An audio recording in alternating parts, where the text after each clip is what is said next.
So, basis cranii interna. Here is the outer border of the skull.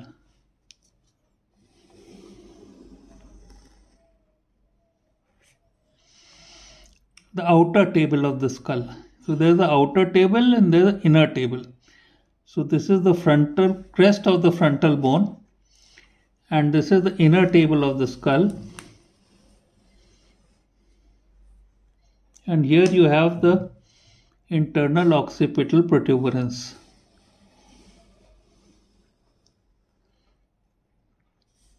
Corresponding to the internal occipital protuberance, you have an external occipital protuberance here and internal occipital protuberance here.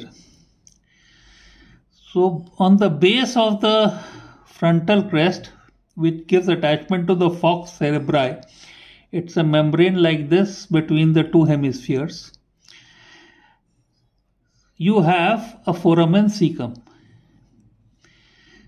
Foramen cecum means it's blind and nothing passes through it. Then you have a prominence or a plate which is called as crista galli.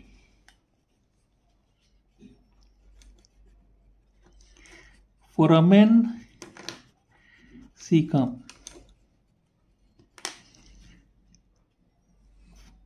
Crest of frontal bone. We have covered this much. Then you have a plate here which is called as the cribriform plate. It has holes, that's why it's called as the cribriform plate. Then we form the posterior boundary of the anterior cranial fossa. This one is the anterior cranial fossa, and this is the lesser wing of sphenoid, which ends in the anterior clinoid process. Then you have the body of the sphenoid. This is the anterior clinoid process of the opposite side, and this is the lesser wing of sphenoid. So this lesser wing of sphenoid is like a bird. Alright, so this is the lesser wing of sphenoid. It ends in a beak, which is called as the jugum sphenoidale, and this is completes the lesser wing of sphenoid. Now, this is the forehead portion of the frontal bone, but this gives two projections. This gives two projections which are covering the cribriform plate of the ethmoid.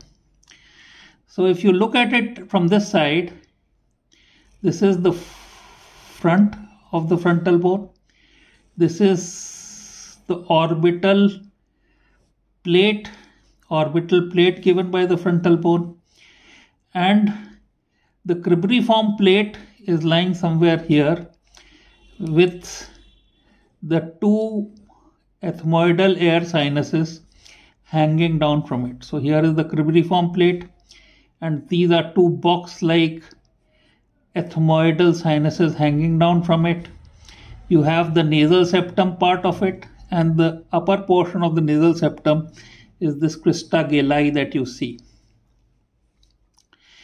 So between the cribriform plate and the orbital plate of the frontal bone, you have some space which gives rise to the anterior and posterior ethmoidal foramen. Anterior and posterior ethmoidal foramen. Now you be very, very clear about it. Here there will be the anterior and posterior ethmoidal foramen. So if you are looking at it from the front, you will find this is the cribriform plate. These are the ethmoidal air sinus. This is the nasal septum part of the cribriform plate. This is the crista galli. And this will be the orbital plate of the frontal bone. This side will be the orbit. This side will be the anterior cranial fossa. So if there is a nerve here which is the branch of ophthalmic, which is called as the nasociliary nerve. Then there will be a nerve which comes through the anterior and posterior ethmoidal foramen, passes in a short course through the anterior cranial fossa, pierces the cribriform plate and goes to the nose. So this nasociliary nerve supplies the nose, but it also supplies the ciliary ganglion of the. So these are the anterior and posterior ethmoidal foramen. When there is a faciomaxillary injury and this ethmoid ruptures, then CSF starts leaking through the nose. So that is called as CSF rhinorrhea.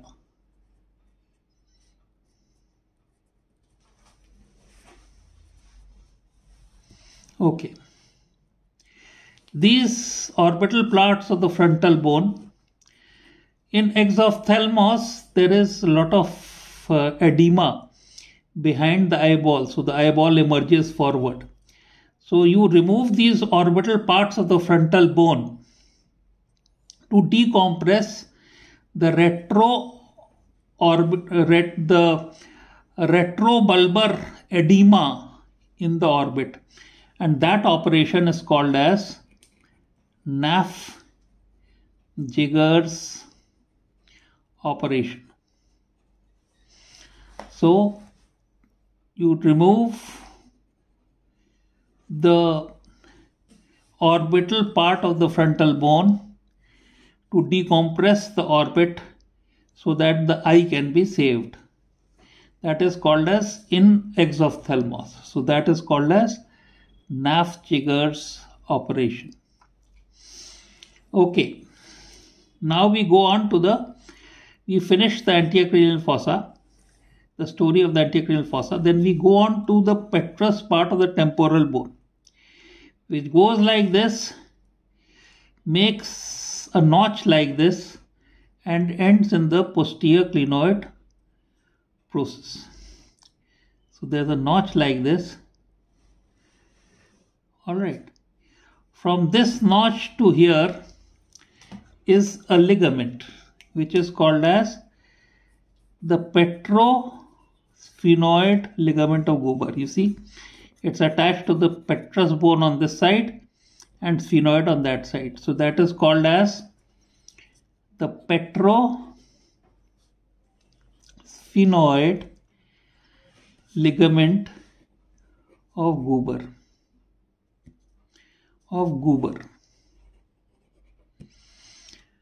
Now we'll look at this central portion of the sphenoid bone, which is the body of the sphenoid.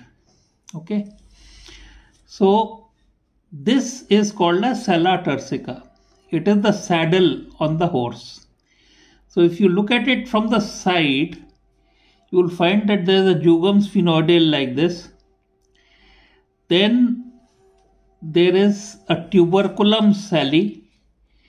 Then there is a sella turcica, and this is the dorsum sali. So this is the sphenoidal air sinus. So this is the section of the body of the sphenoid. From this is roofed by the dura mater, and this roof is called as diaphragma sali. So we name these things jugum sphenoidale, this one, tuberculum sali, this tubercle, sella turcica, the saddle, and dorsum sali, the posterior part of the saddle, which supports the back. Okay. And through this dorsum sali, here is the hypothalamus of the brain. There is the infundibulum, or the stem of the pituitary gland, which enters through a hole in the diaphragma sali, and here is the pituitary gland. In front is the nose, So through this sphenoidal air sinus, you can enter the pituitary gland, remove it through a nasal route, or you can put radioactive yttrium, implant it here, so that the activity of the pituitary is decreased or normalized. So this is the diaphragma sali would be somewhere here like this, and we have made it green, and we have made a hole in between through which the infundibulum of the pituitary would pass. On the side of this, you have an optic foramen on the medial side of the anticlinoid process, and you have the superior orbital fissure on the lateral side of it. So we say the optic foramen, and that passes the ophthalmic nerve. Optic foramen, ophthalmic nerve. Superior orbital fissure. This is the superior orbital fissure. It connects to the orbit. Now it passes the third, the fourth, the fifth A and the sixth nerve. The third is oculomotor. Fourth is trochlear. Fifth A is ophthalmic. And sixth is abducent. So this is what passes through the superior orbital fissure. These are the nerves. Then it passes the superior and inferior ophthalmic veins. And then it passes two arteries. The lacrimal branch of meningeal artery and meningeal branch of lacrimal artery. So what passes through the superior orbital fissure? Third, fourth, fifth, sixth nerve, superior ophthalmic veins, lacrimal branch of meningeal artery, meningeal branch of lacrimal artery. That's how you have to answer in the exam. Okay. Then we place the cavernous sinus here. This cavernous sinus is a blood-filled venous space. So then we place the cavernous sinus in this area.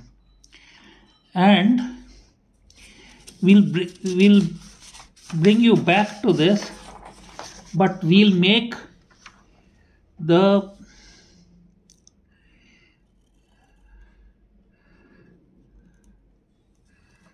this is the section of the sphenoid bone. Here you have the sphenoidal air sinus. Here you have the diaphragma sali. Here you have the infundibulum of the pituitary and the pituitary gland. And it is here that you have the cavernous sinus. So here is the greater wing of sphenoid going like this. Okay. So here you have the cavernous sinus. In the center of the cavernous sinus, you have the internal carotid artery. And here you have otom, oculomotor, trochlear, ophthalmic, maxillary. And here you have the abducent or the sixth nerve. So these are the contents of the cavernous sinus. OTOM, oculomotor, trochlear, ophthalmic, maxillary, and this is the carotid artery, internal carotid artery, and here you have the abducent nerve lying on its side. So if there is, in this injury to the base of the skull, if there is a fistula or an opening of the carotid artery into the cavernous sinus, then the blood in the cavernous sinus will start pulsating. Now if this cavernous sinus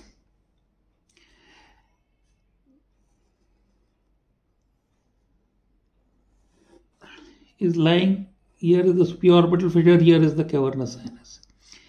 So this artery comes from the foramen lacerum, makes a F-shaped course like this through the cavernous sinus and converts into the middle cerebral artery and the anterior cerebral artery. So this is the internal carotid artery, and here you have the abducent nerve or the sixth nerve passing like this into the supraorbital fissure, and this cavernous sinus is connected by the superior and inferior ophthalmic veins. So if there is a thrombosis in the cavernous sinus or clotting in the cavernous sinus, you must have heard that the AstraZeneca and the other vaccines can cause clotting in veins, and one of the places is sinuses of the brain.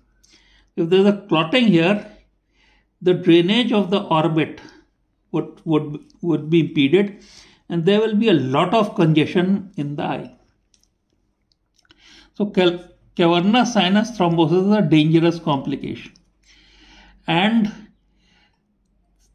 the superior inferior ophthalmic veins from the face can carry infection into the cavernous sinus and cause this thrombosis. So around the nose of the person and around the lips, there is an area of the face which is called as the danger area, where if there is infection, there can be cavernous sinus thrombosis. The other problem with this applied of this region is that if there is a fracture here and this artery is damaged, then the carotid pulsations would go into the bloodstream, and the eyeball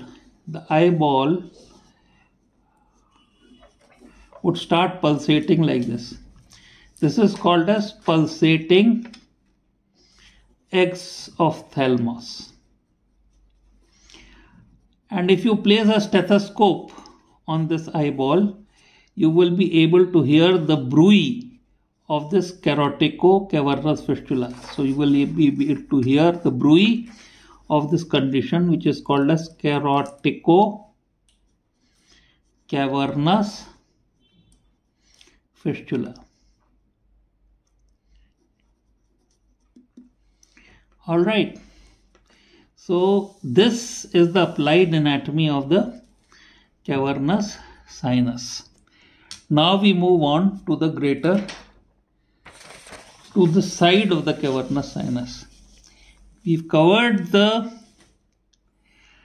superior orbital fissure. We've covered the sala turcica. We covered the cavernous sinus. Now we move lateral. The foramen rotundum passes the fifth B or the maxillary nerve. The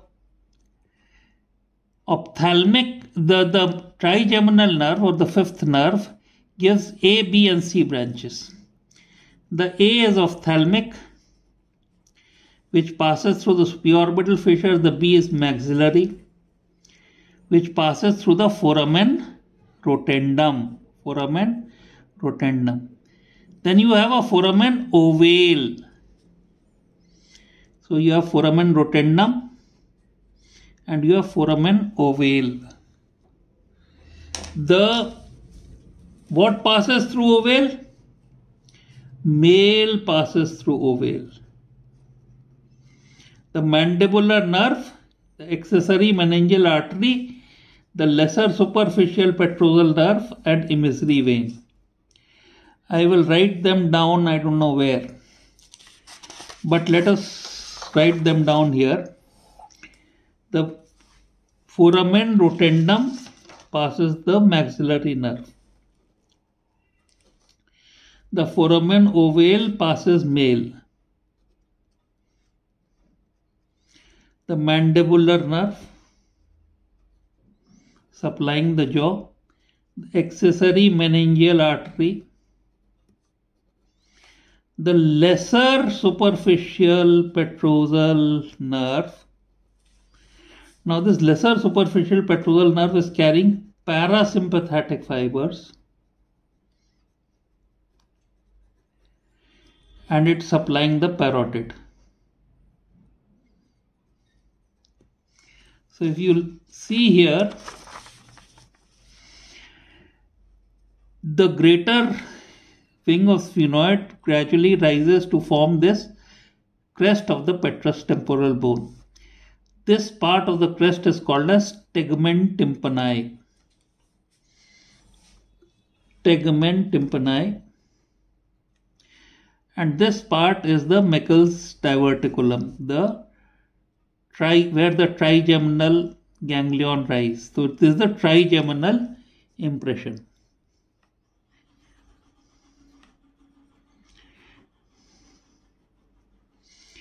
On the tegmen tympani, there are two holes.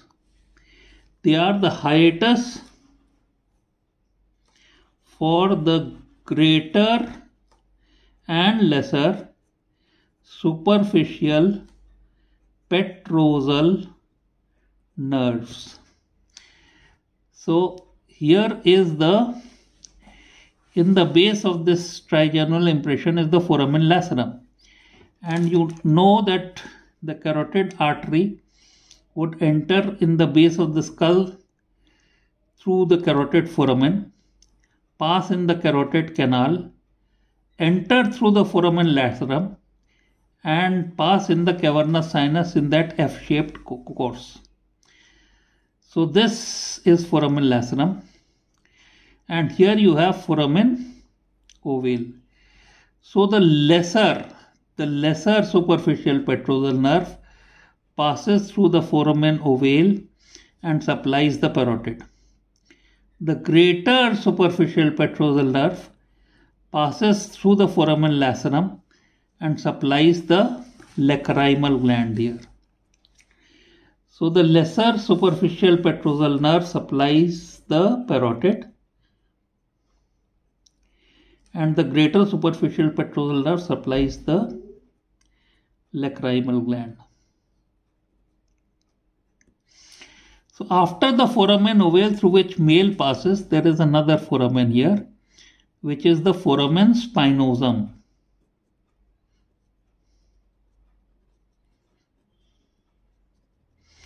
And from this enters the middle meningeal artery, which passes like this, and it lies where the lesser wing joins the table, and this portion is called as pterion. So if there is a fracture across the pterion, there is injury to the middle meningeal artery, there is a hematoma, extradural hematoma here, and the patient in the head injury is unconscious. So you remove this portion of the brain, you do a craniotomy, evacuate this hematoma, and plug the foramen spinosum so that the bleeding stops. So, and then there is the foramen lacerum through which enters the carotid artery. Then you have the tegmen tympani, the hiatus for the greater and lesser superficial petrosal nerve. And the last part of the applied anatomy of the middle cranial fossa is that if this tegmen tympani is involved in osteomyelitis from chronic suppurative otitis media, CSOM, then this tegmen tympani disappears and the pus tracks into the middle cranial fossa and can cause a temporal lobe abscess. So CSOM, tegmen tympani, and temporal lobe abscess. So this finishes the middle cranial fossa. Now we move on to the posterior cranial fossa, and in the center of the posterior cranial fossa we place the foramen magnum. The brain stem the medulla oblongata would go through the foramen magnum and go and form the spinal cord. Then there will be the occipital condyles here. There will be the anterior and posterior hypoglossal nerves, canal for the anterior and posterior hypoglossal canal. But it is the anterior hypoglossal canal through which the 12th or the hypoglossal nerve passes. Then lateral to this you will have the jugular foramen. It has got 3 parts. The middle part will give rise to the 9th, the 10th and the 11th nerve, the glossopharyngeal, the vagus and the accessory nerve.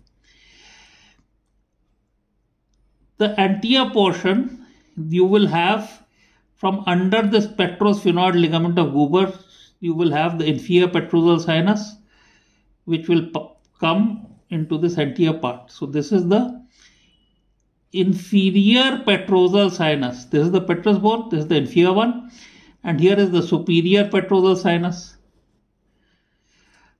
Alright. So here will be the confluence of sinuses. The straight sinus would come into this. The superior sagittal sinus will come into this. And this is a confluence of sinuses on the internal occipital protuberance. So from the confluence of sinuses, you have a transverse sinus, which goes into a sigmoid sinus. See, this is S-shaped, taking blood from the superior petrosal sinus. And with the inferior petrosal sinus, this forms the internal jugular vein. So from the jugular foramen, anterior portion inferior petrosal sinus, posterior portion sigmoid sinus forming the internal jugular vein, and passage of 9th, 10th, 11th nerves. Then in this part you have the internal acoustic meatus, which leads to the canal where the ear lies, and this internal acoustic meatus passes the 7th and the 8th nerves and the ductus endolymphaticus, which carries the fluid in the internal ear into the CSF, ductus endolymphaticus, and the anterior inferior cerebral artery. So facial and the vestibulocochlear nerves, the ductus endolymphaticus and the anterior inferior cerebral artery would enter into it and come out of it. So this facial nerve has a genu, bends posteriorly and goes out through the stylomastoid foramen, and it is this facial nerve which gives the lesser and superficial petrosal nerve, which emerge out of the lesser hiatus for the lesser and greater superficial petrosal nerve in the middle cranial fossa. So far so good. And from the internal occipital protuberance to the foramen magnum, you have the crest, the internal occipital crest. So there is the frontal crest and this is the occipital crest. So I think I have covered the anterior cranial fossa, the middle cranial fossa, the butterfly shaped middle cranial fossa having the body and greater wing and also a lesser wing, and the posterior cranial fossa. Thank you.